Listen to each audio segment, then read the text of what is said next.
யூடியூப்ல இதுக்கு என்ன ரொம்ப வந்துட்டு இதா ரொம்ப இச்சிங்கா இருந்துச்சா, யூடியூப்ல வந்துட்டு இதுக்கு என்ன சொல்யூஷன் அப்படின்னு நான் சும்மா அதை ரோல் பண்ணி பார்த்துட்டு இருந்தேன். அப்போ உங்களோட இது பார்த்தேன், ரொம்ப இது பார்த்தேன். இந்த மாதிரி ஸ்டூடியோவா சலூனா ரொம்ப இது பார்த்தேன்.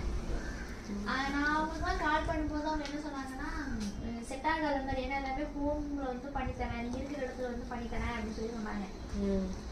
இருக்கிற இடம் ஹாஸ்டல்னால அது செட் ஆகலை. அதுக்கப்புறம் தான் சரி தான் இது பண்ணும்போது உங்கள் இது வந்துச்சு, உங்களோட இதுவும் பார்த்தேன் ரிவ்யூ. இதுக்கு முன்னாடி பண்ணியிருப்பீங்களே அதெல்லாம் பார்த்தேன். அப்போ பார்க்கும்போது எனக்கு கொஞ்சம் இது பெட்டராக தெரிஞ்சிச்சு. ஒரு மாதிரி சரி இவங்ககிட்ட கேட்டு பார்ப்போம் அப்படின்ட்டு தான் உங்களுக்கு கால் பண்ணேன். ஃப்ரைடே கால் பண்ணீங்க? ஆமாம், கால் பண்ணேன். ஆனால் சாட்டர்டே சண்டே வந்து வர முடியல, ஏன்னா டைம் செட் ஆகலை. அது இன்னைக்காவது வரணும்னு சொல்லிட்டு தான் அன்றைக்கி வந்தோம். நீங்கள் பெஸ்ட்டாக பண்ணி தருவீங்க நம்பி உங்ககிட்ட ஒரு ஹோப் வச்சு வந்திருக்கோம்.